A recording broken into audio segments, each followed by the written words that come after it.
The cave smelled of copper and gunpowder. Maya Brennan pressed her back against the limestone wall, left hand clutching the blood-soaked pressure dressing on her shoulder. The Afghan sun was climbing outside, turning the valley into a furnace. But inside the cave, the air was cool and still and heavy with the smell of violence. 18 hours. She'd been fighting for 18 hours. The Barrett M82A1 rested on its bipod 3 feet in front of her, the massive 50 caliber rifle aimed at the narrow valley approach where they'd keep coming, where they'd been coming all night. The weapon's black metal was hot from repeated firing, the barrel still radiating heat despite the dawn chill. Maya's right hand moved to the small pile of brass-jacketed rounds beside the weapon. Her fingers steady despite everything steady, like her father had trained them to be, counted the ammunition that remained. 11 rounds of 50 caliber BMG ammunition between her and whatever came next. She'd started with 48 when she picked up this rifle from a dead Taliban fighter yesterday morning. 48 rounds and a promise she'd kept for 8 years, a promise she'd broken to keep a dying Marine alive. 37 expended casings lay scattered across the cave floor behind her, each one representing a choice, a calculation, a life ended at distances most people couldn't comprehend. But those were yesterday's problems, yesterday's mathematics. These 11 rounds were today's equation.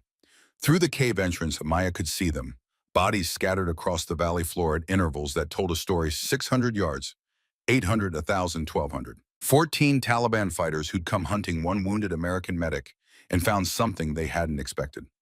Behind her, barely conscious Lance Corporal Finn Holloway lay on the cave floor. The tourniquet on his left leg had been in place for 17 hours and 43 minutes. Too long, the leg was probably gone. But the alternative had been watching him bleed out in 90 seconds, so the choice had been easy. He was breathing. That's what mattered. Maya's vision swam slightly and she blinked hard to clear it. Dehydration, blood loss, infection creeping into her shoulder wound, fever that had started 3 hours ago and was getting worse. Her hands were trembling now, not from fear, but from her body shutting down one system at a time, prioritizing survival over comfort. Not yet, she told herself. Not yet. She could hear them out there. Voices calling in Pashto, angry, frustrated, cautious. Somewhere in their tactical calculus, they were trying to understand how one American wounded, isolated, running low on ammunition had held this position through the night. They didn't know about her father. Didn't know about Master Sergeant John Brennan's scout sniper, who'd spent 6 years teaching his daughter that marksmanship was mathematics, indiscipline, and the willingness to make impossible shots when lives depended on it. They didn't know that every weekend from age 10 to 16, Maya had been on a Colorado shooting range, learning wind reading and bullet drop, and how to control her breathing between heartbeats. They didn't know she'd sworn never to use those skills again after her father died in Fallujah in November 2004. They didn't know that yesterday she'd broken that promise. Maya's finger rested lightly on the Barrett's trigger guard, not touching the trigger itself that was unsafe, but close enough to engage in a fraction of a second. Through the scope's lens, she watched the ridgeline 800 yards distant, looking for movement, for the telltale signs that they were regrouping for another attempt. 11 bullets left. She'd make them count. Somewhere in the back of her mind, her father's voice from a lifetime ago last magazine is sacred, Maya. Every round deliberate, every shot justified. When you're down to your last rounds, that's when training matters most. I know, Dad, she whispered to the cave walls. I know. Behind her, Holloway groaned the first sound he'd made in an hour. Maya didn't turn around, couldn't afford to take her eyes off that valley. But she spoke anyway, her voice rough from dehydration and breathing dust. Still here, Marine, still protecting you. No response. He drifted back into unconsciousness. Maya's hand moved from the trigger guard to her radio, keyed it one more time, even though she knew what the answer would be. Cooper, this is Brennan. How copy? Try not be static. Just static. The SEAL team was still out there somewhere, still pinned down by the same ambush that had separated her and Holloway from the main element. Lieutenant Wade Cooper had told her 6 hours ago that quick reaction force was inbound, that help was coming, that she just needed to hold on. 6 hours ago might as well have been 6 years. Through the scope movement, two figures cresting the ridge silhouetted against the rising sun. Scouts probably, testing her response time, trying to determine if she was still combat effective or if blood loss and exhaustion had rendered her harmless. Maya settled the crosshairs on the lead figure. Range 780 yards. Wind maybe 10 miles per hour from the west gusting. Bullet drop at this distance, approximately 28 feet. She adjusted her hold, controlled her breathing, found the space between heartbeats where the world went quiet and still. Her father's voice again. Squeeze, don't pull. Surprise yourself with the shot. The Barrett roared. 780 yards away, the lead scout dropped like a puppet with cut strings. The second figure disappeared behind the ridge so fast he might have teleported. 11 rounds became 10. Maya worked the bolt chambering a fresh round and settled back into position. They'd be more cautious now, more patient. But they'd come again. They always came again. And when they did, she'd be waiting with 10 rounds and the skills her father had beaten into her muscle memory, the skills she'd tried to bury for 8 years, the skills that were the only thing standing between Holloway and a summary execution in this Afghan valley. The sun climbed higher, the heat built. And Maya Brennan, hospital corpsman, second-class daughter of a legend keeper of broken promises, counted her ammunition and prepared for whatever came next. But to understand how she'd gotten here, how a quiet Navy medic ended up alone in a cave with a sniper rifle and a dying Marine, you had to go back 72 hours. Back to when Maya Brennan was just a corpsman. Back to before the promise broke. Back to the beginning. 72 hours earlier. Forward Operating Base Dwyer Helmand Province. The medical tent at Phoebe Dwyer existed in a state of controlled chaos that only looked chaotic to outsiders. To Maya Brennan, it was a symphony, the steady beep of vital sign monitors, the quiet conversations between corpsmen triaging incoming casualties, the rustle of supply bags being restocked, the distant thump of helicopters bringing men who'd been whole yesterday and weren't whole today. She stood at a stainless steel table, gloved hands working with the precision of a watchmaker, removing a long wooden splinter from a young Marine's palm. The kid couldn't be more than 19, still had acne on his cheeks, watched her fingers move with the kind of fascination people get when they're trying to focus on anything except the pain. How long you been doing this, Doc? He asked. Everyone called corpsman Doc, regardless of rank. It was a term of respect, of trust, of the unspoken understanding that when you were bleeding, this was the person who stood between you and death. 4 years, Maya said. Her voice was quiet, professional, the voice of someone who'd learned early that loud personalities didn't save lives. Competence saved lives. The splinter came free cleanly. She'd positioned the forceps at exactly the right angle, applied exactly the right pressure.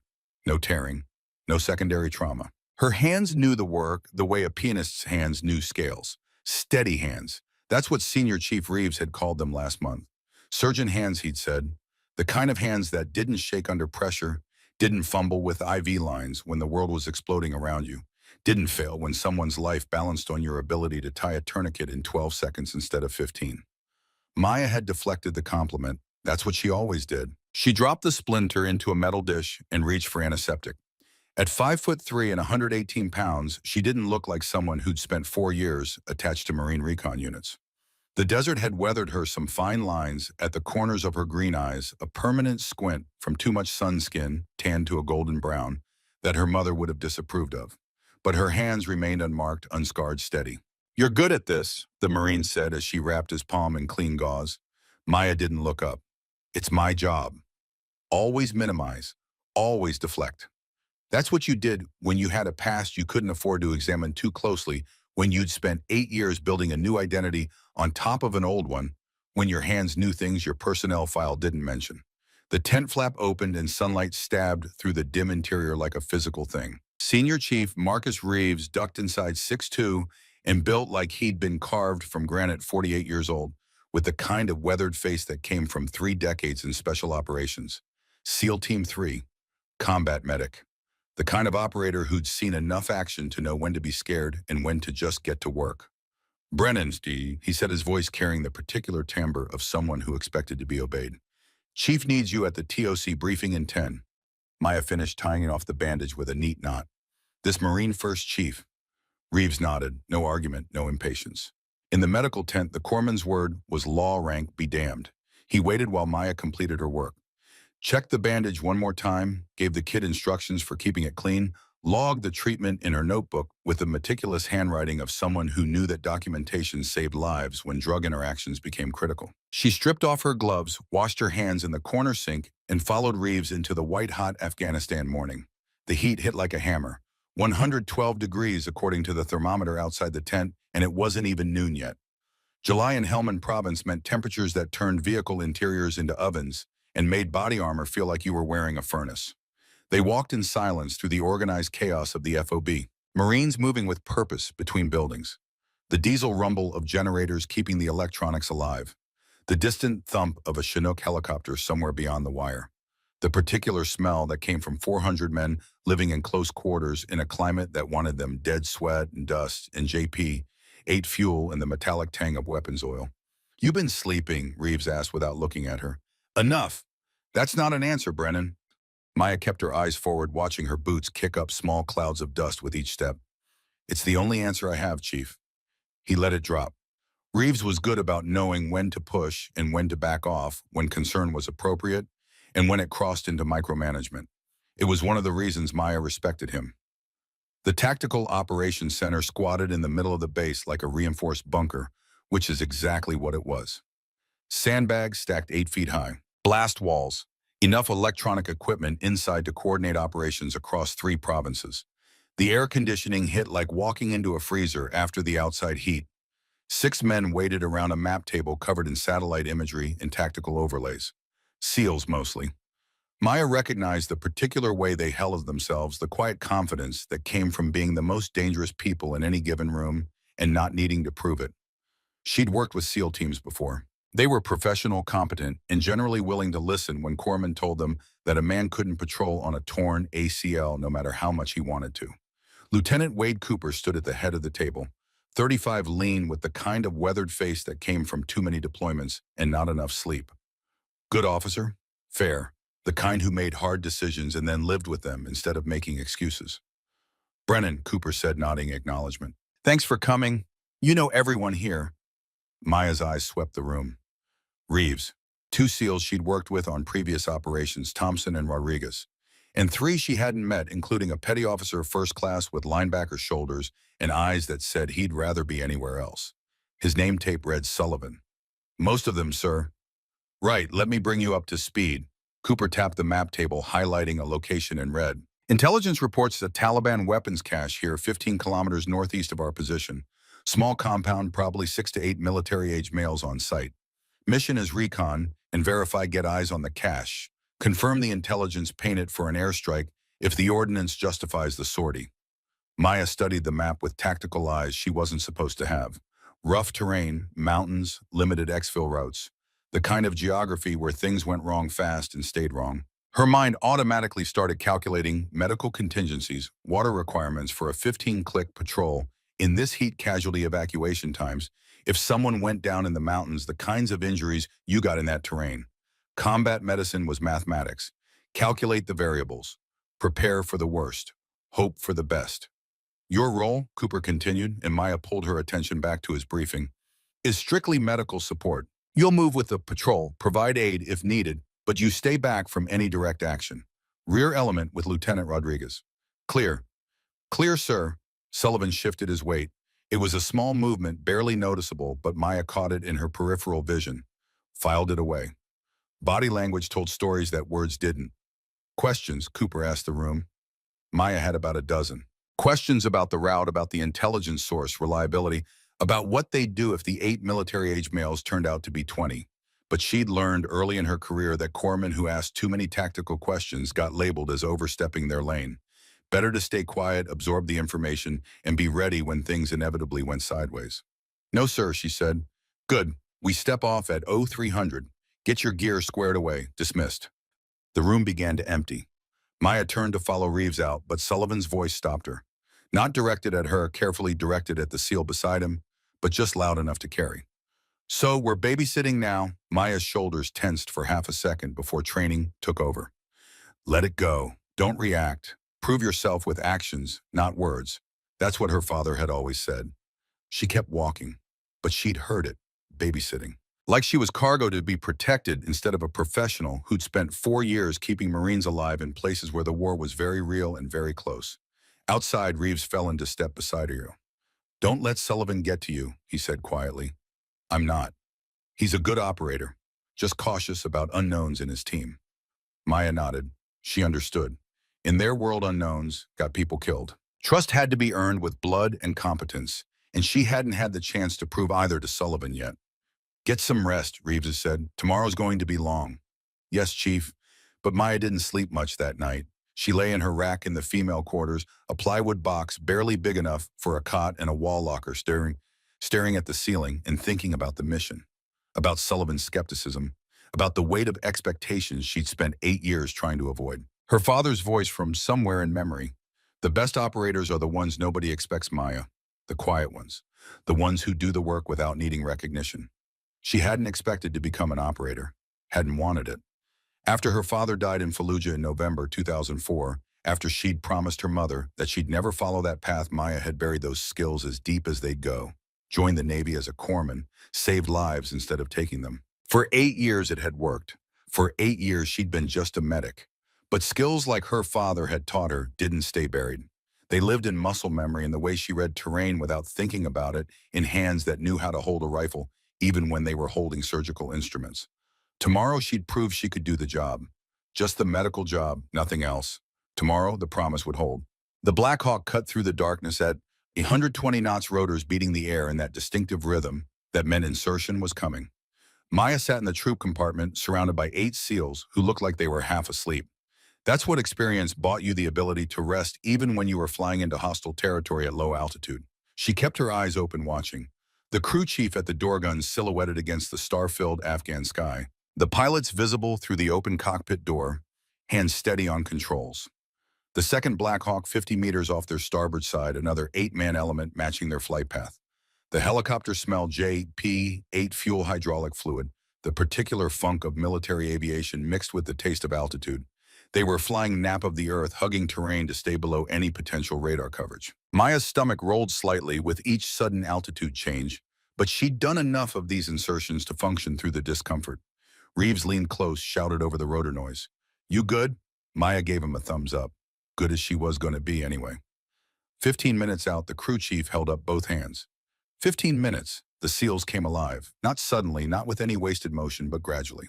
Weapons checks with practiced hands that didn't need light to verify safeties and magazine seating. Night vision devices pulled down and powered on. The quiet professionalism of men who'd done this so many times, it was routine right up until the moment bullets started flying and routine became survival. Maya ran through her own pre-combat checklist. M11 pistol, 9mm, 6-hour standard issue for corpsmen seated in her thigh holster, with 1 round chambered and safety engaged. 4 spare magazines, 15 rounds each. 60 rounds total that she hoped she wouldn't need to use. Medical ruck secured to her back straps tight enough that it wouldn't shift when she moved. 42 pounds of life-saving equipment. Combat application tourniquets, hemostatic gauze, chest seals, Israeli bandages, IV supplies, airways, the whole arsenal of combat medicine. Night vision device borrowed from the team, powered on and functional. Cooper's voice crackled through the internal comm system. 2 minutes. The helicopter began its descent. Maya's stomach dropped with it, gravity asserting itself as the Black Hawk flared for landing. She could see the landing zone through the open door now, a flat stretch of desert, moon-washed and empty, the kind of terrain that offered no cover and made you feel exposed even when nothing was shooting at you yet. Go, go, go! The team flowed out in a choreographed ballet of tactical movement. Maya went with them, boots hitting dirt head low beneath the rotor wash. Both helicopters were already climbing before the last man cleared the ramp, disappearing into the darkness like they'd never existed. And then silence. The kind of absolute silence you only got in the Afghan desert at night. So complete, you could hear your own heartbeat, your own breathing, the small sounds of equipment shifting as men settled into defensive positions. Cooper's hand came up. Rally signal. The 16-man element formed a loose perimeter, each man covering a sector, weapons ready. Maya found herself in the center, the safest position in the formation. Protected, like cargo. She pushed down the flash of irritation. This was her role. Accept it. Do the job. Cooper checked his GPS, oriented himself, pointed northeast. The patrol began to move. They moved through the darkness for 3 hours. The terrain rose gradually, flat desert giving way to rocky foothills that became steeper with each kilometer. Maya kept pace in the middle of the column, matching the rhythm of the men ahead of her. Step where they stepped. Pause when they paused. Become part of the organism. But her eyes were working. She couldn't help it. Training from another life, instincts that 8 years hadn't erased. She read the terrain tactically, automatically noting cover positions, fields of fire, places where an ambush would be devastatingly effective. That ridgeline to the east, perfect overwatch position, whoever controlled it controlled the valley. The wadi to their right, natural avenue of approach for a flanking element, probably dry this time of year, but the erosion pattern said flash floods in spring. The boulder field ahead, 1,000 places to hide a nightmare, to clear the kind of terrain that turns simple patrols into close-quarters nightmares. She filed it all away, hating that her brain still worked this way, hating that her father's training ran so deep that even 8 years of deliberate neglect couldn't erase it. "You can't unlearn what I taught you," Maya, her father had said once. "You can choose not to use it, but you can't unknow it." For 8 years, that choice had been easy. Tonight, surrounded by men moving toward potential violence, the choice felt heavier. Cooper called a halt at 0500, 30 minutes before sunrise, the sky still dark, but with that particular quality that said dawn was coming. The patrol took up positions in a natural depression, using the terrain to mask their presence from anyone on the high ground. Maya lowered her medical ruck and unslung her water. Her thighs burned from the climb. She'd been spending too much time in the medical tent, not enough time on physical conditioning. The ruck felt heavier than 42 pounds, and she knew that meant she was dehydrated despite drinking regularly. Reeves appeared beside her, silent as a ghost. SEALs move like that. You didn't hear them coming until they were right there. "Drink," he said, his voice barely above a whisper. Maya drank. The water tasted like plastic and iodine tablets, but it was wet. "How you holding up?" Reeves asked. "Fine, Chief. Your breathing's elevated." Of course he'd noticed. Good medics noticed everything, and Reeves was one of the best. "Just the altitude," Maya said. "I'm good." Reeves studied her for a moment, then nodded. He didn't push, but she could see the evaluation in his eyes. Was she going to be a liability? Would she slow them down? Could she hack the pace they were setting? Fair questions. Questions every corpsman faced when they joined a special operations element. Questions that got answered with performance, not promises. The patrol moved out again as the sky began to lighten darkness, giving way to that strange pre-dawn gray that made everything look flat and lifeless. The kind of light that was too dark for regular vision, but too light for night vision devices to work effectively. The vulnerable time. They were 2 kilometers from the target compound when Sullivan on point raised a fist. "Halt." The entire patrol froze instantly, each man dropping into whatever cover was available. Maya found herself behind a boulder that wouldn't stop a determined breeze, but it was better than nothing. Her hand went to her pistol, automatically muscle memory from a life she'd tried to leave behind. She caught herself, forced her hand away. That wasn't her role. She was the medic, medical support only. But every nerve in her body was screaming, something's wrong. The ambush. Sullivan had stopped at the entrance to a narrow valley, the only practical route to the target compound according to their maps and satellite imagery. Steep walls on both sides rising maybe 200 feet. Rocky floor littered with boulders, 200 meters long from entrance to exit.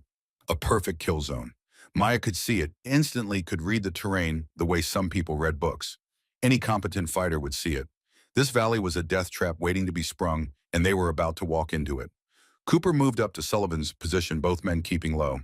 Their conversation happened over radio, too quiet for Maya to hear, but she could read their body language. Sullivan didn't like this approach. His shoulders were tense, his weapon up and ready. Cooper didn't like it either. He kept looking at the ridgelines, calculating fields of fire. But the mission required reaching that compound, and this was the only route that didn't add 6 hours to their patrol. 6 hours they didn't have if the intelligence was time-sensitive. Risk versus reward. The eternal calculus of combat operations. Cooper made the call. They'd proceed but tactical, every man alert, ready to break contact at the first sign of trouble.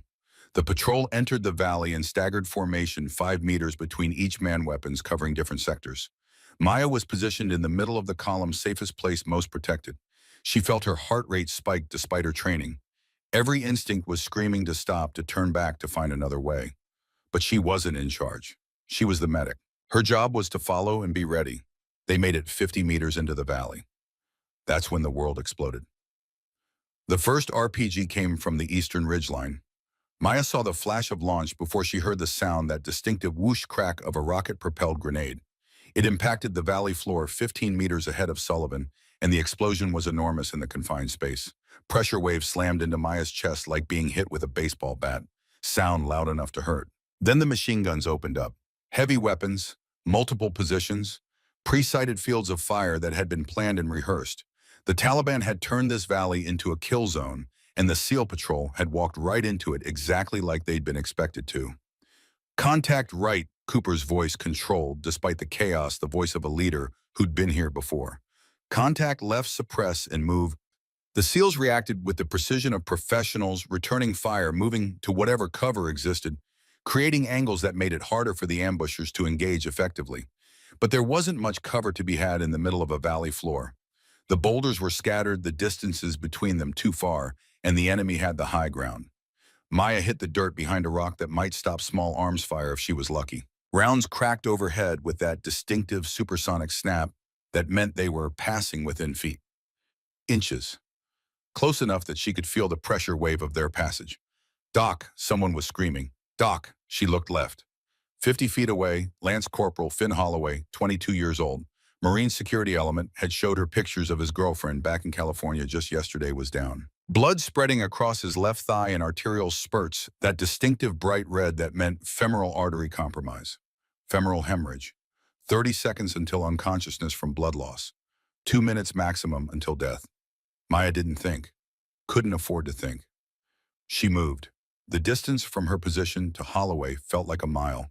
Bullets carved the air around her, kicking up rock dust, whining off stone with that distinctive ricochet sound. Her medical ruck felt like it weighed 100 pounds, but she couldn't drop it. She needed what was inside.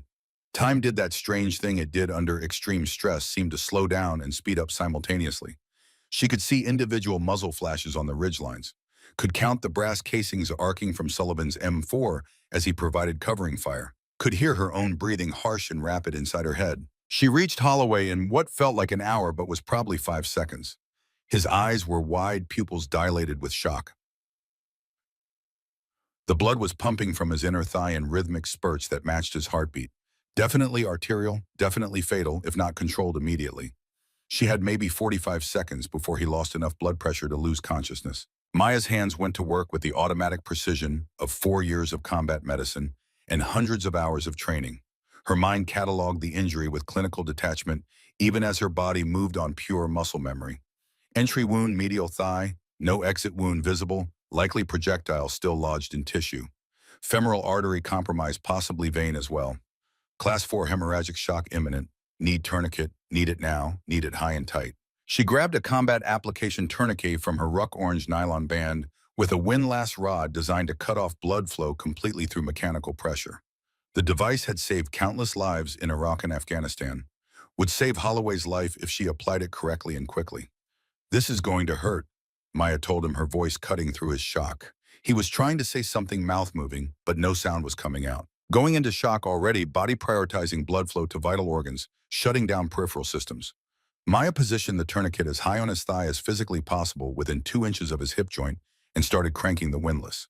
The device was designed to apply crushing pressure enough to completely occlude arterial blood flow, which meant it had to be tight enough to cause tissue damage.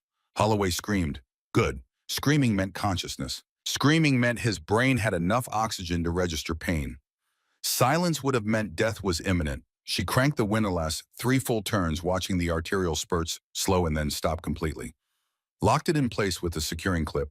Noted the time on the Velcro strap, 0637, because tourniquet time mattered. Too long and you lost the limb. Not long enough and you lost the patient.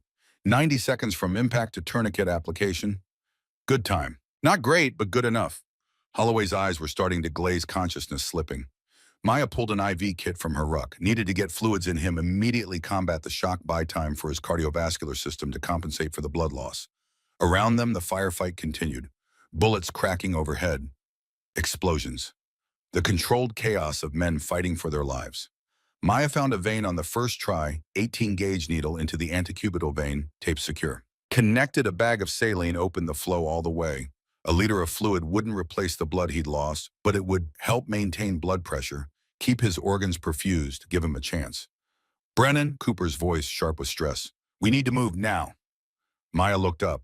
The rest of the patrol was falling back to a better position, a cluster of larger boulders 30 meters south, better cover, better fields of fire. Reeves was waving at her, gesturing urgently. But Holloway couldn't walk, could barely move, and Maya couldn't carry him alone. He outweighed her by 80 pounds, and she was already exhausted from the patrol. "I need help," she shouted. Sullivan appeared beside her, like magic seemed to materialize out of the chaos. He didn't ask questions, didn't hesitate, just grabbed Holloway's drag handle and started pulling. Maya kept one hand on the IV bag, holding it high so gravity could do its work, the other hand on her pistol. They covered 30 meters in 8 seconds, bullets following them the entire way. She felt one tug at her sleeve so close she could feel the heat of its passage, so close that another inch would have been bone and blood. They reached the boulder cluster and dropped behind cover.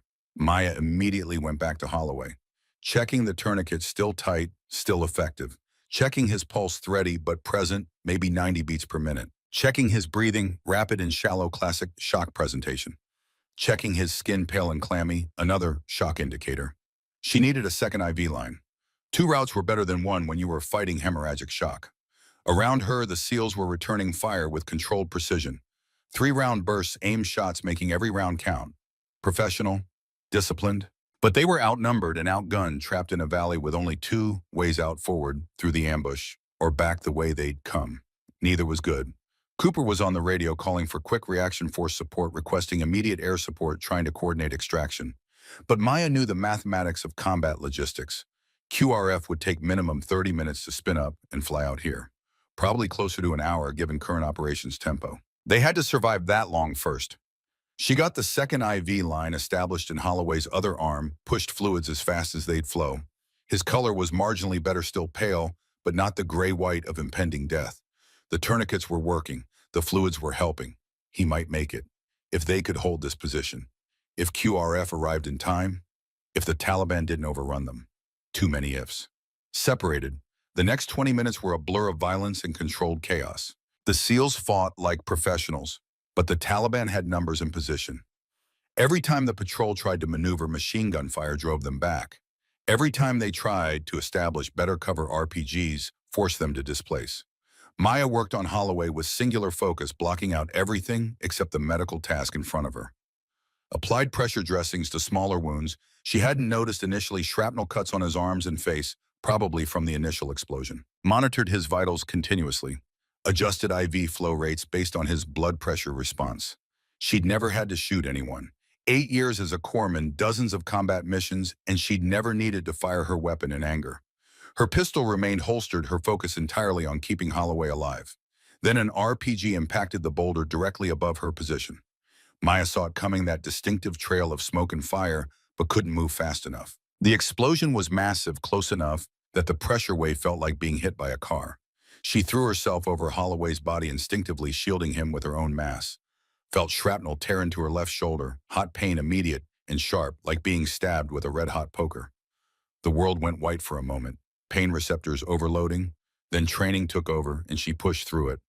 Rolled off Holloway. Checked him first, he was okay. The boulder had taken most of the blast, her body had taken the rest. Then reached back awkwardly to assess her own wound. Shrapnel in the left shoulder. She could feel the jagged metal embedded in muscle tissue. Maybe 2 inches deep. Painful, yes. Immediately life-threatening, no. She'd deal with it later. If there was a later. "We can't stay here," Reeves was shouting, his voice cutting through the ringing in Maya's ears. "They're going to flank us." Cooper made a decision. The kind of decision that defined leadership, the choice between bad and worse. Fall back. Rally Point Echo, 300 meters south. The patrol began a fighting withdrawal, moving in pairs, one element providing covering fire while the other displaced to the next position. Textbook tactics professionally executed. But Maya had a problem. Holloway couldn't move on his own, and she couldn't carry him alone. She looked for Sullivan, he'd helped before, but he was 70 meters away, suppressing a machine gun position. "I need help," she called again. Nobody heard her over the gunfire. Another RPG streaked in, impacted 20 meters to her right. The explosion was enormous, and Maya felt the shockwave pick her up and throw her. She hit the ground hard, ears ringing, vision swimming with concussion.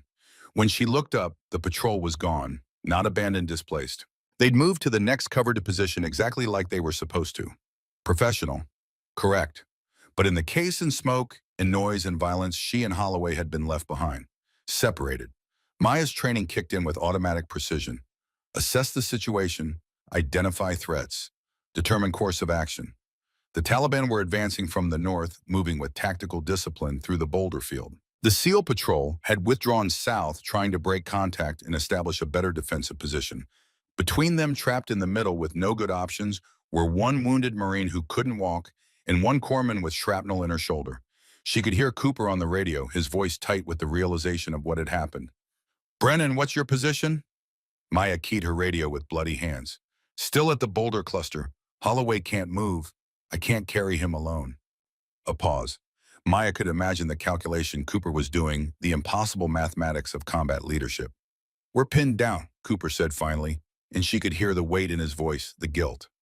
Heavy contact, multiple casualties. We can't reach you. Can you move to us? Maya looked at Holloway, looked at the distance to the SEAL position, 300 meters of open ground, looked at the Taliban fighters advancing from multiple directions. Negative, she said. Not without leaving the casualty. Another pause.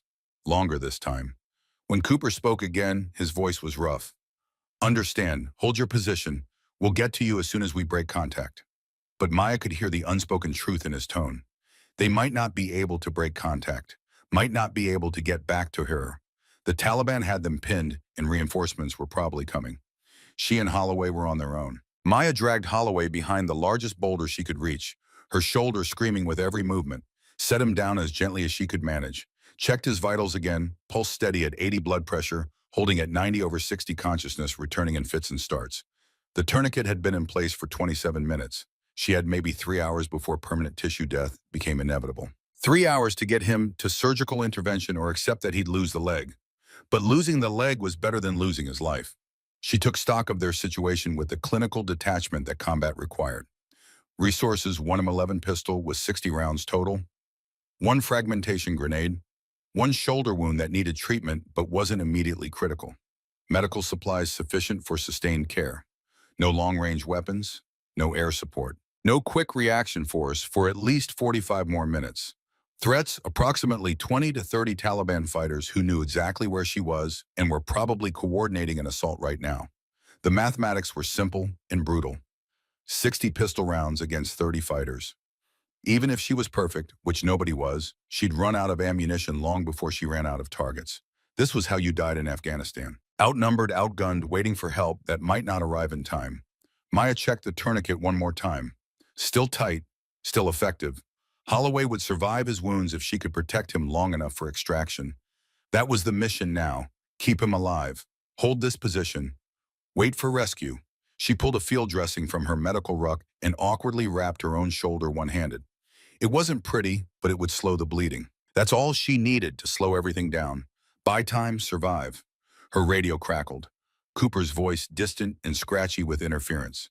Brennan, QRF is wheels up, 40 mics out. Can you hold 40 minutes, 2,400 seconds, an eternity in combat? I'll hold, sir, Maya said. Because what else could she say? That she was terrified. That 60 rounds wouldn't be enough. That she could already hear the Taliban moving closer, coordinating their assault, preparing to overrun her position. None of that would change anything. She settled into position behind the boulder, pistol in hand, and prepared to sell their lives as expensively as possible. Then she saw it. 20 meters away, half buried in dust where he'd fallen during the initial ambush, one of the Taliban fighters lay sprawled, and across his back, secured to a patrol harness with quick-release buckles, was a rifle. Not just any rifle. A Barrett M82A1, 50 caliber semi-automatic, 30 pounds of American engineering designed for precision fire at extreme range. The same rifle her father had carried in Iraq. The same rifle she'd learned to shoot when she was 12 years old. The same type of weapon she'd sworn 8 years ago she would never touch again. Maya's hands started to shake. Not from fear, from recognition, from muscle memory that didn't care about promises or time or the weight of her mother's grief. She looked at Holloway unconscious and depending on her to keep him alive. Looked at the Barrett just out of reach but close enough to matter. Looked at her hands, steady hands, surgeon hands, hands her mother had taught to heal. Hands her father had taught to kill. For 8 years she'd kept the promise.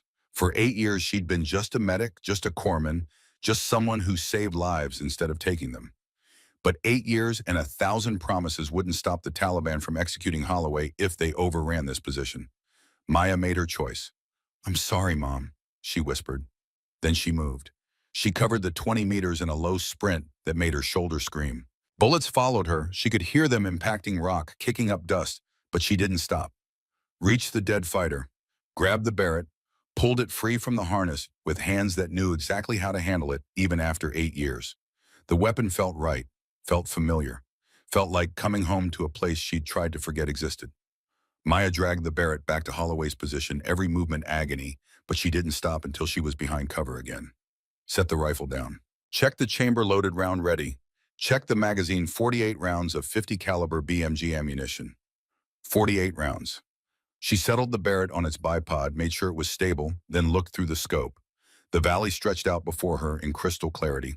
The scope's magnification made distant targets close, turned 800 yards into intimate range. She could see them now. Taliban fighters moving through the rocks, advancing with the confidence of men who thought they were hunting one wounded medic with a pistol. They had no idea what was about to happen. Maya's hands found their positions on the weapon automatically. Left hand supporting the stock, right hand on the grip, finger outside the trigger guard until she was ready to fire. Every movement was muscle memory from a life she'd tried to leave behind. Her father's voice from somewhere deep in memory, "Breathe, Maya. Find your rhythm. Slow your heart rate. Squeeze between beats." She'd broken her promise to her mother. But Holloway was going to live.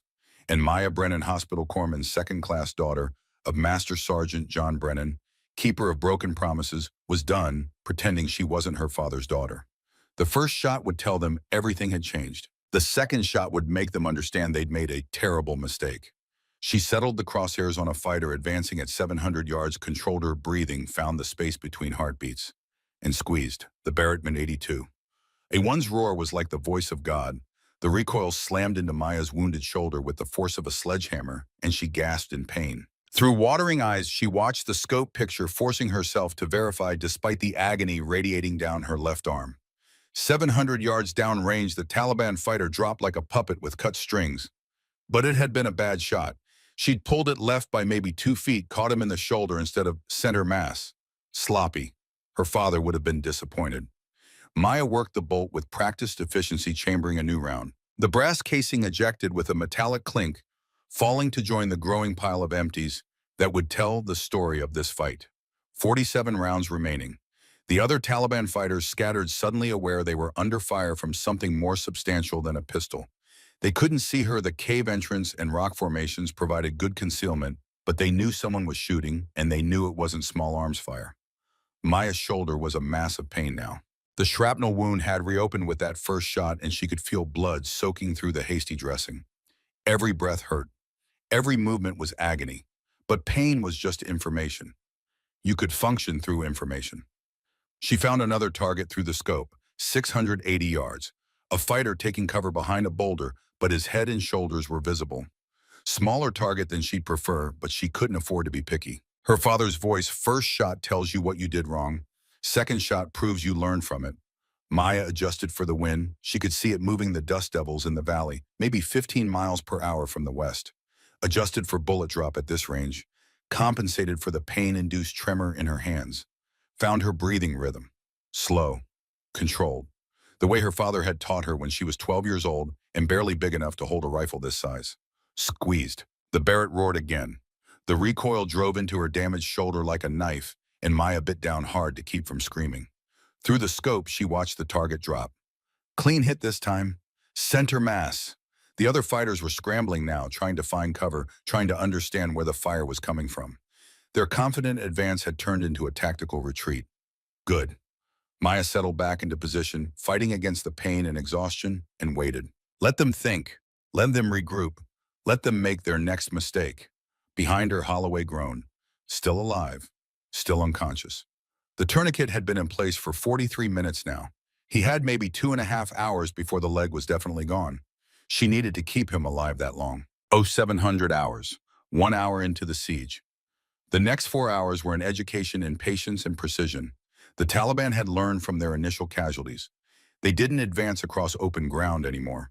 Instead, they probed, sending 1 or 2 men at a time, using every bit of cover, moving with professional discipline that said these weren't local fighters but foreign veterans who'd seen combat before. Maya killed them methodically, shot 3 800 yards. A fighter trying to use a wadi for concealment. The Barrett's 50 caliber rounds punched through the earthen berm like it was paper. The fighter never knew what hit him. Shot 4, 720 yards. Someone attempting to flank from the east, moving between boulder positions. Maya caught him mid-sprint. The human body couldn't outrun a 50 caliber round traveling 2,800 feet per second. Shot 5, 650 yards. A machine gun team trying to set up a support position. She took out the gunner first, then the assistant gunner when he tried to complete the setup. 2 shots, 2 kills, 42 rounds remaining.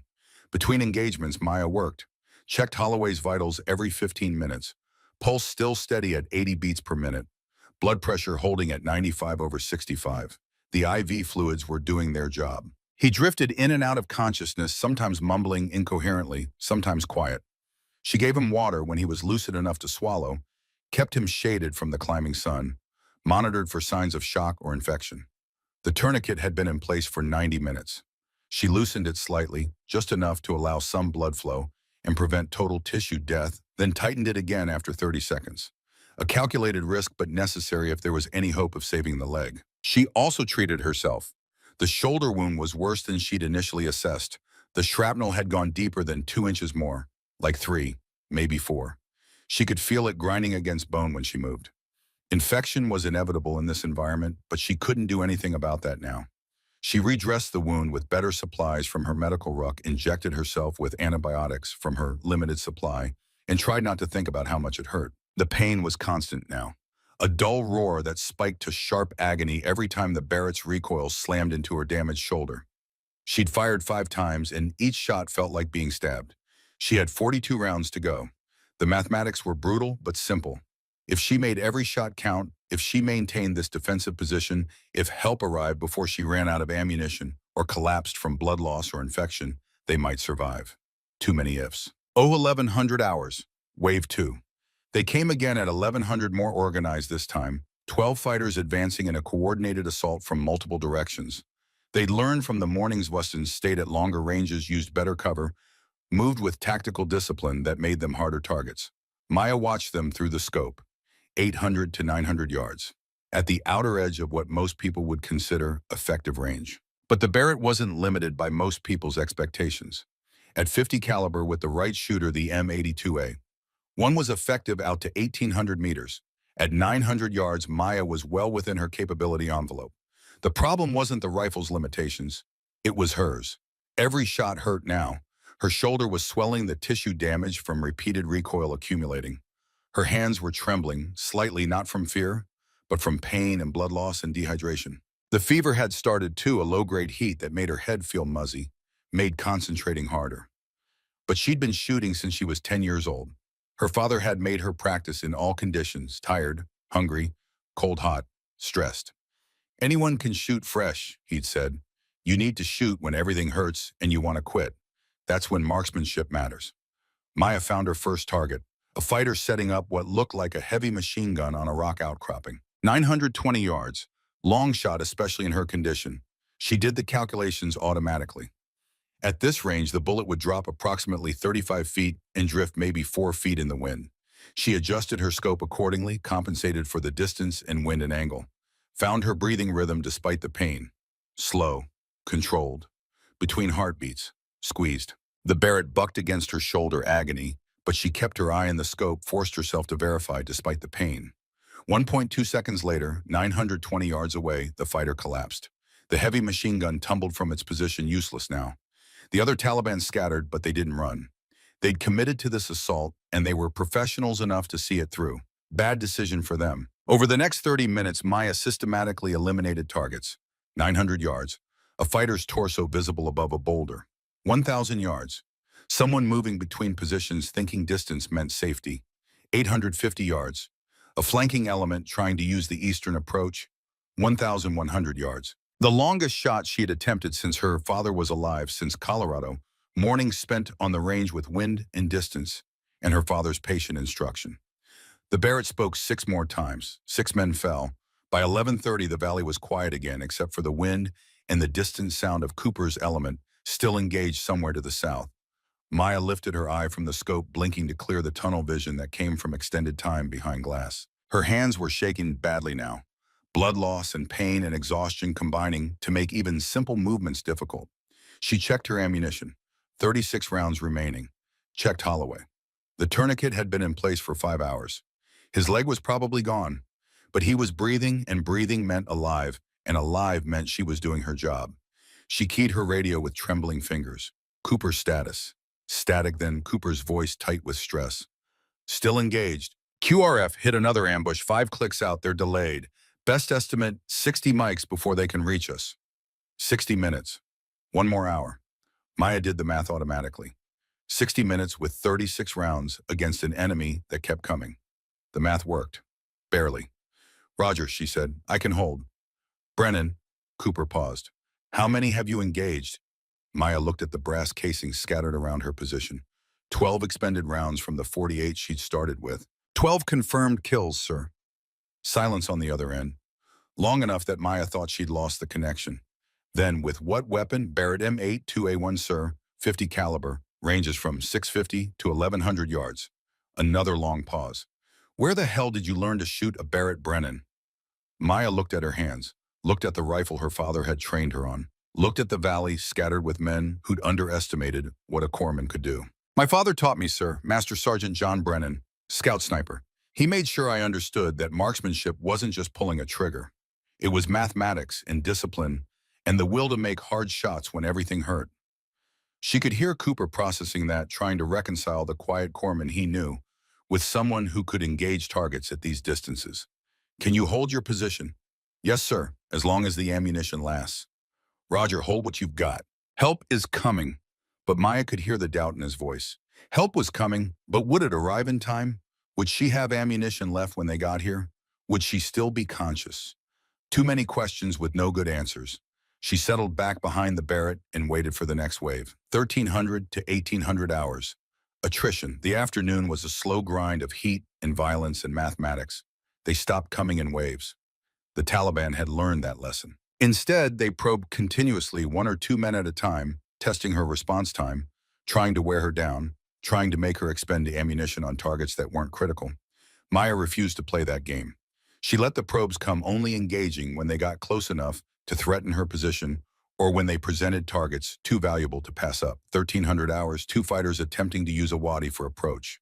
She waited until they were committed, then engaged. 2 shots, 2 hits. The wadi became their grave. 34 rounds remaining. 1,500 hours, a sniper setting up on a distant ridge 1,400 yards out. She saw the sun glint off his scope, recognized the threat immediately. Put a round through his position before he could take his first shot. Long distance. Difficult shot, but necessary. 33 rounds remaining. 1,700 hours. 3 men in a coordinated rush trying to use speed and surprise. Maya dropped 2 before they'd covered 50 yards.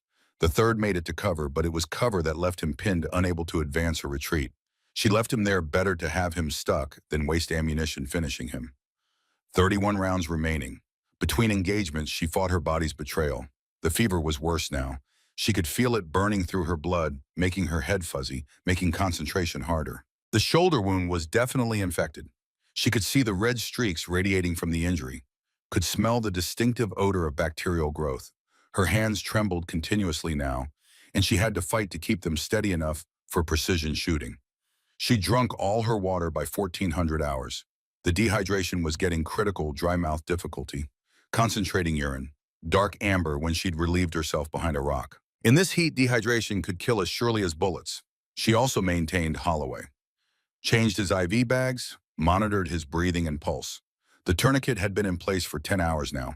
The leg was definitely gone tissue. Death was irreversible after 6 hours of total occlusion. But he was alive, and that's what mattered. He regained consciousness briefly at 1,600 hours. Doc, his voice was weak, confused. What happened? You got hit, Marine, Maya said, not taking her eye from the scope. Femoral artery. I had a tourniquet high. You're going to lose the leg. Oh. A long pause. Then, how long you been fighting? At about 10 hours. Alone. Not alone, you're here. Holloway tried to laugh, but it came out as a cough. I'm not much help, Doc. You're staying alive. That's helpful enough. Another pause. Then, that a Barrett you're shooting. Yes. Where'd a corpsman learn to shoot a Barrett?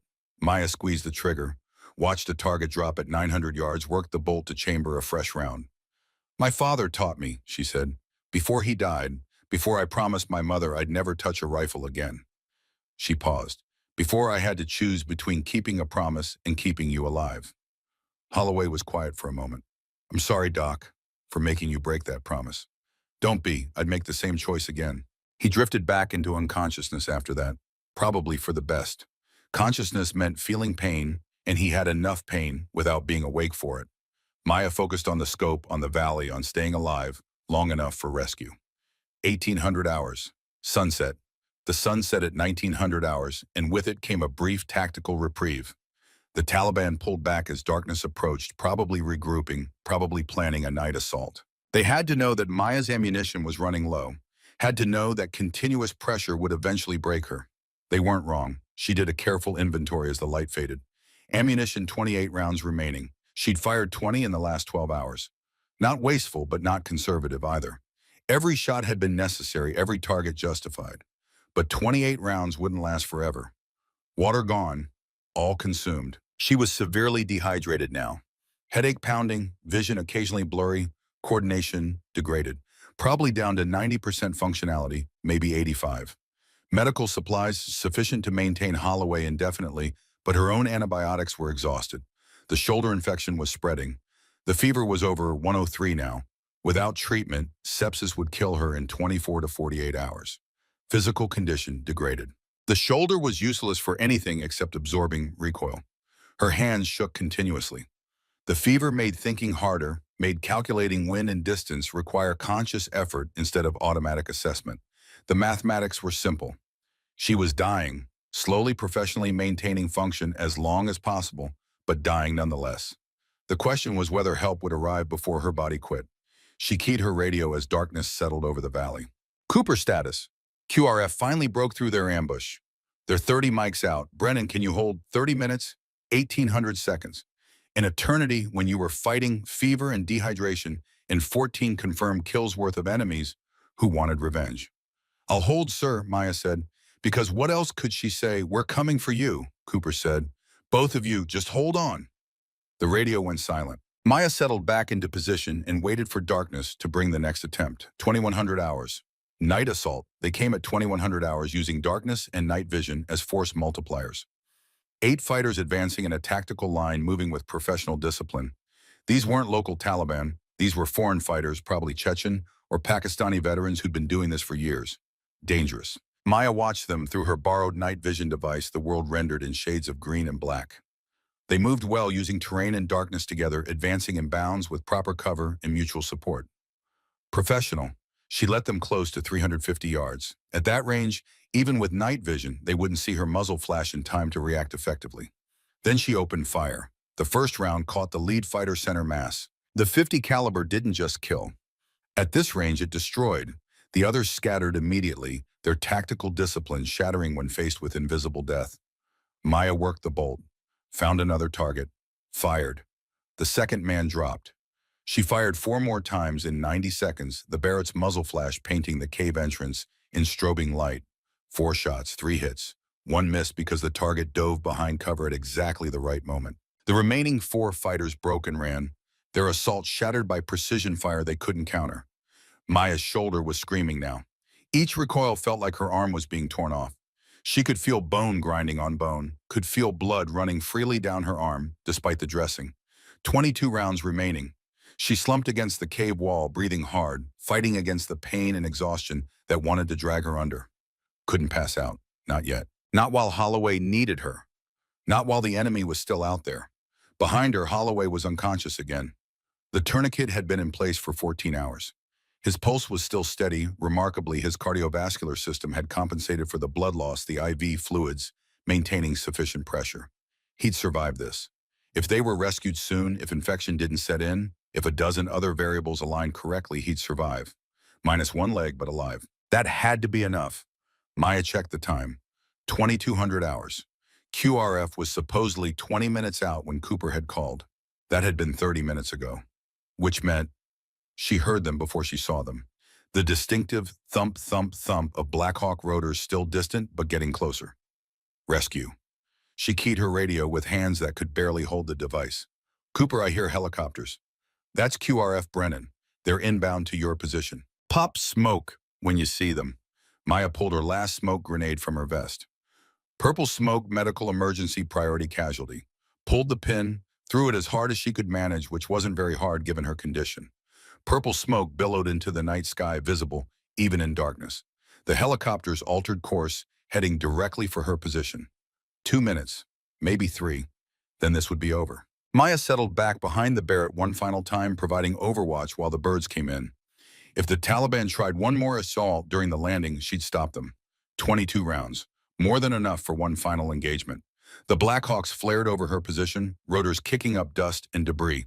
She could see the ropes dropping, the QRF team fast roping down with tactical precision. 12 Marines in full combat gear, weapons ready, fanning out to secure the landing zone. And leading them moving fast toward Maya's position was Senior Chief Marcus Reeves. The SEAL medic covered the ground at a sprint, his team spreading out to establish a defensive perimeter. He stopped at the cave entrance, taking in the scene with experienced eyes. Holloway unconscious. IVI lines still running, tourniquets still in place after 14 hours. Maya slumped against the wall, shoulders soaked with blood, hands shaking, eyes glassy with fever. The Barrett M8 2A1 still on its bipod, still aimed at the valley. And beyond, scattered across the terrain in neat intervals, the bodies. 14 of them. Reeves lowered his rifle slowly. "Corpsman Brennan," he said carefully. "What happened here?" Maya tried to answer, but her mouth was too dry. Tried to reach for water before remembering she'd drunk it all hours ago. Reeves was beside her, instantly professional medical training taking over. He pulled his own water, held it to her lips. Easy, small sips. The water tasted like salvation. Maya drank, coughed, drank again. "Holloway first." She managed, her voice rough as sandpaper. "Tourniquet's been on 14 hours. Needs surgical intervention immediately, or he definitely loses the leg."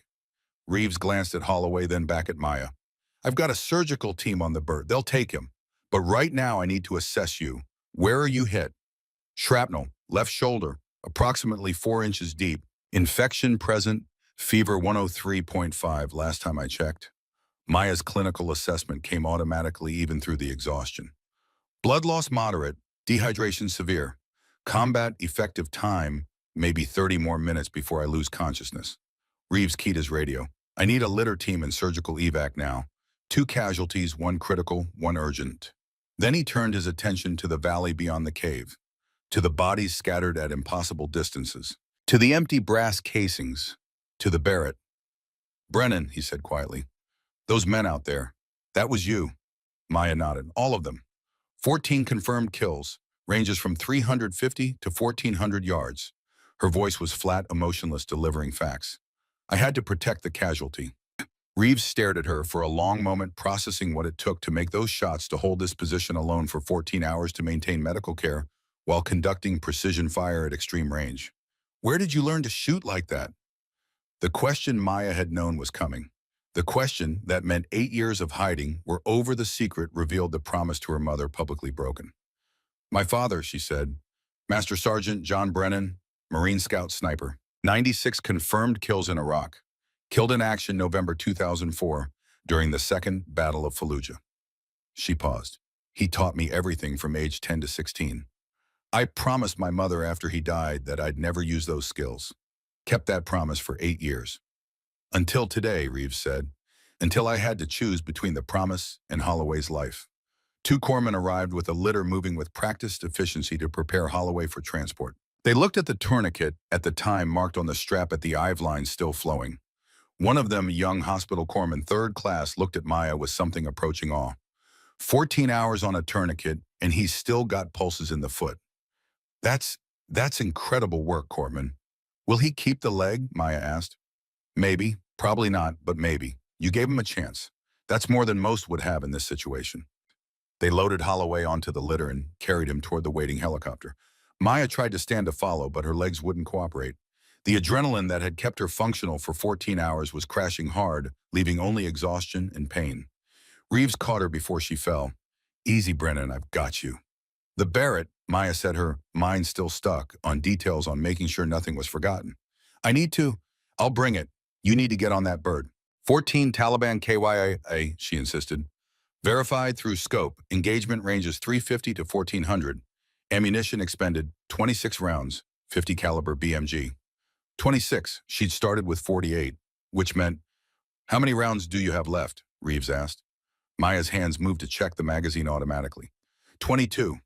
But that wasn't right. The title had said 11. She'd ended with 11 bullets. Then she understood. The final wave. The dawn assault that hadn't happened yet in this timeline. That was still coming. "Sir," Maya said, fighting to stay conscious. "They'll come again at dawn. Final push. I calculated I'd need 11 rounds to stop them." Reeves looked at her fever-bright eyes, at her determination, even as her body shut down. "You won't need to stop them," he said gently. "We're here now. The fight's over." Maya wanted to believe that, wanted to let go to stop being responsible to just be rescued. But she'd been fighting for 14 hours. Letting go didn't come easily. Reeves half carried, half dragged her to the helicopter. The crew chief helped her aboard, got her strapped into a seat. The medics started working immediately, checking vitals, establishing IV access, beginning fluid resuscitation. Through the open door, Maya could see the valley where she'd fought, could see the bodies scattered like markers of a very bad day, could see the cave where she'd broken an 8-year-old promise to save one Marine's life. The Black Hawk lifted off, rotors biting air, climbing fast, banking away from the killing ground. As they climbed in, Maya heard Reeves's voice over the radio talking to the pilot, and there was something in his tone she'd never heard before. One corpsman, 14 hours, 14 confirmed kills with a Barrett M8-2A1, ranges out to 1,400 yards. A pause. Most of them won't believe it, but I saw the evidence. It's real. The morphine from the IV was taking effect now, warm and soft, pulling her down into darkness. Maya let it take her, let go of the hypervigilance that had kept her alive, let someone else be responsible. Her last conscious thought was of her father, of promises made and promises broken, of steady hands and impossible shots and the weight of skills she'd tried to bury. I'm sorry, Dad, she thought, but I think you'd understand. Then darkness took her, and for the first time in 14 hours, Maya Brennan stopped fighting. Maya woke to white walls and fluorescent lights and the smell of antiseptic that meant she was far from Afghanistan. Her first coherent thought was Holloway. Her second thought was, my shoulder hurts. The third thought was interrupted by a voice beside her bed. Easy there, shooter. You're in Germany, Landstuhl Regional Medical Center. You've been out for 36 hours. Maya turned her head slowly because moving fast made the room spin and found Senior Chief Marcus Reeves sitting in a chair beside her hospital bed, still in his combat uniform, still carrying the dust of Afghanistan. He must have come straight from the field. Holloway. Maya's voice came out as a croak throat raw from intubation and dehydration. Stable. They saved the leg. Reeves leaned forward. Barely. Another hour on that tourniquet, and it would have been gone, but you kept it tight enough to prevent total tissue death. The surgeons said it was perfect technique. They're going to use your case as a teaching example. Maya processed that through the morphine haze. Saved the leg. That was good. Better than good. You had a pretty serious infection going, Reeves continued. Fever hit 104 before they got it under control. The shrapnel was deeper than you thought, 4.5 inches embedded in your scapula. They had to do surgery to extract it. Maya's left arm was in a sling, she realized. Couldn't feel much through the painkillers, but she could see the bandages, could see the drainage tube. How long until I'm cleared for duty? Reeves gave her a look that said he'd expected that question. 6 weeks minimum, probably 8. You fractured your scapula from repeated Barrett recoil. The bone needs time to heal. 8 weeks, 2 months sitting in medical hold while her team was still deployed. There's something else, Reeves said, his tone shifting to something more serious. There's going to be an inquiry, not disciplinary standard procedure for any engagement with that many enemy KIA. But Commander Victoria Ashford from Intelligence wants to talk to you about your background, about your father, about how a hospital corpsman's second class managed to hold off 30 Taliban fighters with a rifle she wasn't even issued. 30 fighters. The number had grown in the retelling, apparently. 14 confirmed, Maya corrected automatically. Not 30. 14 that you killed. Intelligence estimates you were facing 28 to 32 total fighters over the course of the engagement. Some withdrew, some reinforced. You didn't kill all of them, but you stopped all of them. Maya was quiet processing that. Brennan, Reeves said carefully, the team wants to see you, Cooper, Sullivan, the others. They've been waiting for you to wake up. Sullivan, the skeptical SEAL who'd called the mission babysitting, who'd questioned why they were bringing a corpsman. I bet they have questions, Maya said. Yeah, Reeves agreed, but not the questions you think. Before Maya could ask what he meant, the door opened. Lieutenant Wade Cooper entered, followed by Petty Officer Garrett Sullivan and 2 other SEALs from the patrol. They all looked like they'd had about as much sleep as Maya, which was to say not enough. Cooper stopped at the foot of her bed. For a long moment, nobody spoke. Then Sullivan stepped forward. Corpsman Brennan, he said formally, then paused, started again. Maya, I owe you an apology. Maya blinked. Whatever she'd expected, it wasn't this. I called the mission babysitting, Sullivan continued. Called you dead weight. I was wrong. You saved Holloway's life with your medical skills. Then you held that position for 14 hours with marksmanship that most designated snipers couldn't match. You proved, he paused, choosing words carefully. You proved that assumptions are dangerous, that underestimating people will get you killed, and you proved that I was an idiot for not recognizing your capabilities. You didn't know, Maya said quietly. I didn't tell anyone. That was deliberate. Why? Cooper asked, genuine curiosity in his voice. Those skills, you could have been a designated marksman, could have applied for sniper school. Instead, you became a corpsman. Maya looked at her hands, steady hands, surgeon hands, her father's hands. When my father died in Fallujah in 2004, it broke my mother, she said quietly. He was her whole world and the Marine Corps took him from her. At his funeral, she made me promise that I'd never follow that path, that I'd save lives instead of taking them. She paused, gathering her thoughts. I meant that promise, wanted to honor it. So I joined the Navy as a corpsman, focused entirely on medicine, thought I could be useful, could serve without being what my father was. But you couldn't escape the training, Reeves said softly. No, the skills were too deep. Muscle memory doesn't forget. Every time I moved tactically, every time I read terrain, every time I saw a rifle, the knowledge was there. I just chose not to use it. Until Holloway needed you to, Cooper said. Until I had to choose between keeping a promise and keeping someone alive. Maya met their eyes, each one in turn. I chose life. I'd do it again. Sullivan nodded slowly. Your mother, does she know? Not yet, but she will. Cooper pulled up a chair, sat down. The informal gesture turned this from a military briefing into something more personal. Commander Ashford is coming tomorrow, he said, and she's investigating your background, your training, your capabilities. This is going to become official. Brennan, no more hiding what you can do. I understand, sir. The question is, what happens next? Do you go back to being strictly a corpsman, or do you acknowledge both skill sets? Maya hadn't had time to think about that.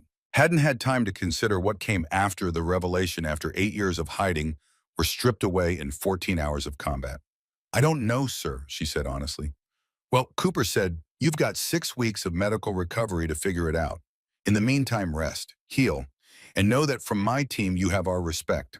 Medical skills, tactical skills, all of it. You're not just a corpsman anymore. What am I then, sir? Cooper smiled slightly. We're still figuring that out. Commander Victoria Ashford arrived 72 hours later. Maya was mobile by then, still in the sling, still on pain medication, but able to walk and think clearly. They met in a private conference room at the hospital, away from the bustle of the wards. Ashford was 42 Navy intelligence with sharp eyes that said she'd spent a career finding truths people tried to hide. She set up a laptop on the conference table and gestured for Maya to sit. Hospital Corpsman Second Class Brennan, Ashford said formally. Thank you for meeting with me. I'm here to discuss the engagement in Helmand Province and the capabilities you demonstrated during that action. Yes, ma'am. Ashford pulled up a file on her laptop, turned it so Maya could see. Master Sergeant John Brennan, United States Marine Corps, Scout Sniper. 3 deployments to Iraq, 96 confirmed kills, Navy Cross, 2 Silver Stars, Purple Heart. Killed in action, November 13, 2004, during the Second Battle of Fallujah. Maya's throat tightened, seeing her father's service record laid out like that, clinical, statistical, reducing a man's life to numbers and medals. Your father was a legend, Ashford continued. Some of the Marines I spoke to still talk about the shots he made, the missions he completed. He was one of the best the Corps ever produced. He was, Maya said quietly. Ashford pulled up another file. Training logs from a private shooting range in Colorado. Detailed records spanning 6 years. 2000 through 2006. Instructor John Brennan. Student Maya Brennan, age 10 through 16. 6 years of intensive training in precision marksmanship. She scrolled through the logs, and Maya saw her own history reflected back. Every weekend, every session, every lesson her father had taught about wind and distance and the mathematics of long-range shooting. Your father didn't just teach you to shoot, Ashford said. He trained you like he was preparing you for combat. Range estimation, wind reading, bullet drop compensation, moving targets, cold bore shots, stress shooting, everything a professional sniper learns he taught you. Maya nodded. He wanted me to understand, not just how to pull a trigger, but why. The physics, the environmental factors, the mental discipline, all of it. And you absorbed it. I did. Ashford closed that file, opened another. This one showed a single date in October 2006. The training logs end here. October 2006, 2 years after your father's death. Why? Maya took a breath. That's when I made the promise to my mother. When I decided to stop using those skills. when I joined the Navy to become a corpsman instead of anything else. You kept that promise for 8 years, until Lance Corporal Holloway needed me to break it. Ashford was quiet for a moment, studying Maya with those sharp intelligence officer eyes. I spoke with your mother 3 days ago, she said finally. Maya's head snapped up. You did? I needed to verify your story, understand the context. Ashford pulled out her phone, tapped a few times, then set it on the table. She gave permission for me to share this with you. She pressed play. Maya's mother's voice filled the room, familiar and achingly close despite the distance. Commander, my daughter made me a promise the day we buried her father. She swore she'd never follow the path that took him from me, that she'd save lives instead of taking them. And she kept that promise. For 8 years she kept it. A pause, the sound of someone taking a shaky breath. But her father made me a promise too, years before he died. He promised he'd always protect people who couldn't protect themselves, that he'd stand between evil and innocent people no matter the cost. Another pause. Maya kept both promises. She stayed away from violence until someone innocent needed protecting. Then she became exactly what her father trained her to be. The voice broke slightly. I'm so proud of her. John would be proud of her. She found a way to honor both of us. The recording ended. Maya sat very still, feeling tears prick at her eyes for the first time since the firefight. Her mother understood. Understood the choice, the necessity, the impossible balance between promises made and lives saved. Your mother gave permission for your skills to be officially recognized, Ashford said gently. She said, and I quote, if my daughter can save lives with both hands, then let her. Both hands. The phrase resonated. Medical skills in one hand, combat skills in the other. Not choosing one over the other, using both. What happens now? Maya asked. Ashford pulled out another document. Official Navy letterhead. That depends on you. The Navy is prepared to offer several options. One, return to regular corpsman duties. No change to your military occupational specialty. Two, redesignate as a special operations combat medic with advanced tactical training. Three, create a new designation that doesn't currently exist, an integrated combat medic who can provide both advanced trauma care and precision fire support. Maya looked at the options, feeling the weight of the decision. There's also a fourth option, Ashford continued. You could apply for SEAL training. With your skills, you'd likely be accepted. No, Maya said immediately. Ashford raised an eyebrow. Why not? Because that would mean choosing combat over medicine. I'm a corpsman first. I save lives first. The shooting, that's only when I have to, when there's no other choice. Both hands, Ashford said softly. Both hands, Maya agreed. Then I'd recommend option 3. Help us create something new. A designation that recognizes both skill sets. A role that lets you heal when you can and fight when you must. Maya thought about Holloway, about the 14 hours she'd spent alternating between medical care and combat, about the way those skills had complemented each other, enhanced each other. I'd like that, ma'am, she said, on one condition, which is I want to teach. If this becomes a real program, I want to train others. Show them how to integrate these skills, how to be complete instead of specialized. Ashford smiled. I think that can be arranged, Corpsman Brennan. 6 weeks later, Maya was cleared for light duty. The shoulder had healed enough for basic movement, though she'd never have full range of motion again. The scar tissue from the shrapnel and the fracture from Barrett recoil had left permanent damage. But she could function, could do her job. She reported to Camp Bastion, Afghanistan, expecting to return to the medical tent. Instead, Lieutenant Cooper was waiting with a rifle, not an M4. A Mark 12 special purpose rifle, the precision weapon used by SEAL-designated marksmen, and beside it her medical ruck. New mission, Cooper said without preamble. Downed pilot 20 clicks north. Taliban knows his position and they're moving to capture. We've got maybe 6 hours. Maya looked at the gear, medical equipment and tactical weapon. Both. What's my role, sir? Whatever's needed, Brennan, you're both now. Medic and marksman. Use whichever skill the mission requires. Sullivan appeared beside her carrying a scope. The skeptical SEAL who'd become one of her strongest advocates. Leopold Mark IV, he said, handing it to her, belonged to my father. He used it in Desert Storm. Figured it's appropriate. Maya took the scope, felt the weight of acceptance in the gesture. Thank you, she said. Thank me by bringing that pilot home alive, Sullivan said. Both hands right. Both hands, Maya confirmed. The mission launched at 2200 hours. 8 operators moving fast through Afghan darkness toward a grid coordinate where a Navy pilot sat with a broken leg, waiting for either rescue or capture. The Taliban was moving too racing against time to secure a valuable prisoner. Maya kept pace with the SEAL team, the Mark 12 across her back, medical ruck properly distributed.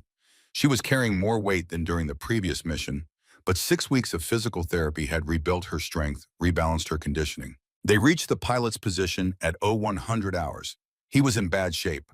Compound fracture of the left tibia bone visible through torn flesh. 8 hours of exposure to the Afghan cold. Early shock setting in from pain and temperature loss. "I've got him," Maya said, dropping her rifle and moving to the casualty. The SEAL team set up a security perimeter while Maya worked, splinting the leg with materials from her ruck, starting an IV, wrapping the pilot in thermal blankets. All the medical procedures she'd done 1,000 times before, but this time she could hear movement in the darkness. Multiple contacts closing on their position.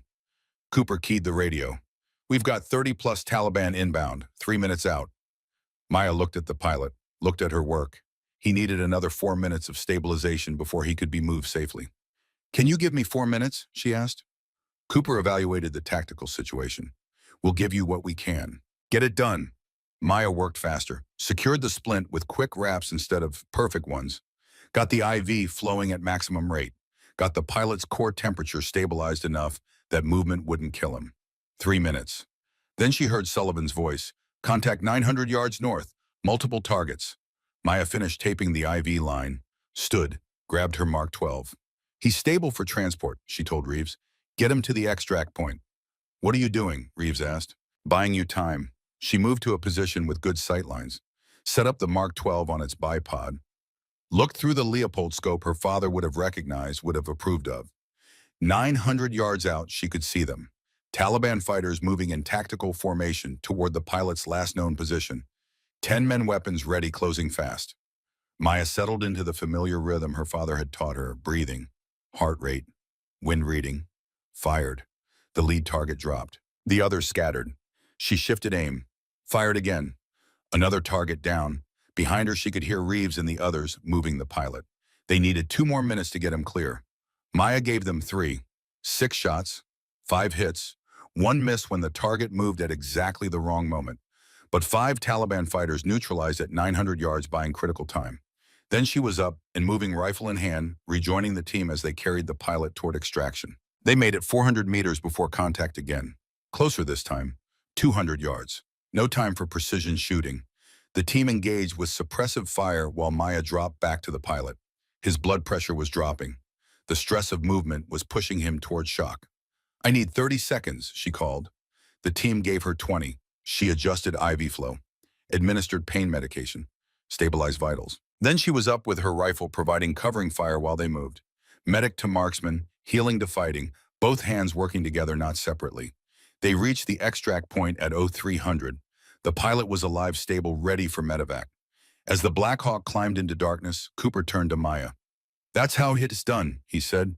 "You just proved integration beats specialization." Maya looked at her hands. One had held medical instruments. One had held a rifle. Both had saved a life. "Both hands," she said. "Both hands," Cooper agreed. 6 months later, Camp Pendleton, California, January 2013. The classroom held 24 students, Navy corpsmen and Marine infantry volunteers, all selected for a program that was still being defined, still being built from the ground up. The program that existed because Maya Brennan had spent 14 hours in an Afghan cave, proving it was possible to be both medic and warrior. Chief Petty Officer Maya Brennan stood at the front of the classroom in her dress uniform. The chief's anchors on her collar still new enough to gleam. They'd promoted her, recognized her skills, given her a new role that didn't exist in any manual because she was writing the manual. "Welcome to Integrated Combat Medicine," Maya said to her first class. "This program exists because of one fundamental truth: dead medics can't heal anyone. Your primary mission is medical care, never forget that. But you're also operating in environments where medical personnel become priority targets, where the enemy will kill you specifically because you can save the lives they want ended." She moved to the whiteboard, wrote 2 phrases in firm letters. "Heal when you can, fight when you must." "You'll learn both skills in this program," Maya continued. "Medical procedures under stress, tactical marksmanship, how to transition from treating casualties to engaging threats. But most importantly, you'll learn wisdom, knowing which moment requires which response." A hand went up. Young Corman, maybe 22, with the eager expression of someone who'd volunteered for this without fully understanding what they were signing up for. Chief, is it true you held off 30 Taliban for 18 hours? 14 confirmed kills, Maya corrected automatically. Not 30. And it wasn't 18 hours, it was 14 hours from initial contact to extraction. And I wasn't holding them off for glory. I was protecting a wounded Marine who couldn't protect himself. That's the mission. That's always the mission. She let that sink in. Another hand, different student. What's the hardest part? The medical work or the combat? Maya thought about that question, about Holloway and the tourniquet and the 14 hours of fighting, about the promise she'd made and the promise she'd broken, about her father's training and her mother's forgiveness. The hardest part, she said carefully, is knowing when to use which skill, knowing that sometimes the most important thing you can do is stop bleeding, and sometimes the most important thing is stop the threat. Wisdom comes from understanding which moment requires which response. She moved to her desk, picked up a framed photo she kept there. Her father in Marine dress blues. Master Sergeant John Brennan looking exactly like he did in her memories. My father taught me to shoot, she said. He taught me that marksmanship is discipline and mathematics and the will to make impossible shots when everything hurts. My mother taught me to heal. She taught me that every life matters, that saving one person is saving the world. Maya set the photo down gently.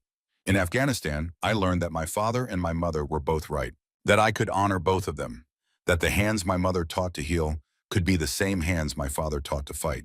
She held up her hands so the class could see them. Both hands, one mission, saving lives.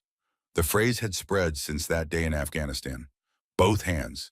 It was becoming a motto, a philosophy, a way of thinking about combat medicine that hadn't existed before Maya proved it was possible. After class, Maya walked across Camp Pendleton to the administration building where Commander Ashford kept an office. The intelligence officer looked up from her computer as Maya entered. Chief Brennan, Ashford said with a smile. Good timing. I wanted to show you something. She pulled up a map on her screen, locations marked across the United States and overseas. Your program has been approved for full expansion, Ashford said. 3 SEAL teams adopting the integrated combat medic model, 2 Marine Raider battalions. Army Special Forces is developing their own version based on your curriculum. The VA wants to use it for civilian paramedic training. Maya studied the map, saw the reach of what had started in a cave in Afghanistan. How many students total, she asked. 340 trained so far. With the expansion, we're projecting over 1,000 in the next 2 years. Ashford pulled up another file. And the statistics are remarkable. Units with integrated combat medics have 43% higher survival rates for casualties. 43%, Brennan. That's your legacy. Maya felt something settle in her chest. Not quite peace, the memories of that day would never be peaceful, but purpose, meaning. There's one more thing, Ashford said quietly. She pulled up a different file. We've been tracking outcomes for your graduates. So far, we have documented 127 confirmed lives saved by corpsmen who completed your program. 127 people who are alive because you taught their medics to do what you did. 127 lives. Maya thought about Holloway, who'd made a full recovery and returned to active duty. About the Navy pilot they'd rescued 6 months ago, who'd walked again after extensive surgery. About all the people she'd never meet who were alive because someone trained in her program had made the right choice at the right moment. Both hands, one mission. Thank you, ma'am, Maya said. That weekend, Maya made a drive she made once a month when she wasn't deployed. From Camp Pendleton to Arlington National Cemetery. 5 hours through California and across state lines to the neat rows of white headstones that held the nation's honored dead. She found the marker easily. She'd walked this path enough times to know it by heart. Master Sergeant John Brennan, United States Marine Corps, 1968 to 2004. Navy Cross. Maya sat on the grass beside her father's headstone. She'd brought something with her today. Something she'd been holding on to, waiting for the right moment to let go. The Leopold scope from the Mark 12. The one Sullivan had given her, the one that had belonged to his father, the one she'd used to prove that integration beat specialization. She set it carefully at the base of the headstone. I kept it, Dad, she said quietly. Thought you'd want to know I used it right.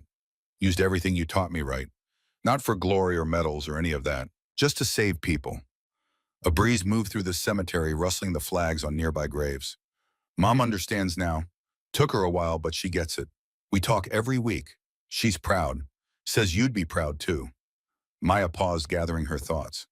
I'm teaching now. 340 students so far. Teaching them to do what you taught me. Not just the shooting, and anyone can teach shooting. I'm teaching them to be complete, to heal and fight, to know when each skill matters. She stood, brushed grass from her uniform. They call it both hands. The idea that you can heal and protect, that you don't have to choose one over the other, that you can honor both the mother who taught you to save lives and the father who taught you to defend them. Maya touched the headstone, felt the cool marble under her palm. I broke my promise to Mom for 14 hours, but I kept your promise for 8 years and I'm keeping it still. Protecting people who can't protect themselves, standing between evil and innocence, making the hard choices. She stepped back, came to attention, rendered a salute. Semper Fi, Dad, and thank you for teaching me that being complete beats being specialized, that both hands matter. The drive back to Camp Pendleton gave Maya time to think about Monday, about the new class starting, about the curriculum refinements she wanted to make, about the next generation of corpsmen who would carry this forward. Her phone buzzed with a text from Reeves.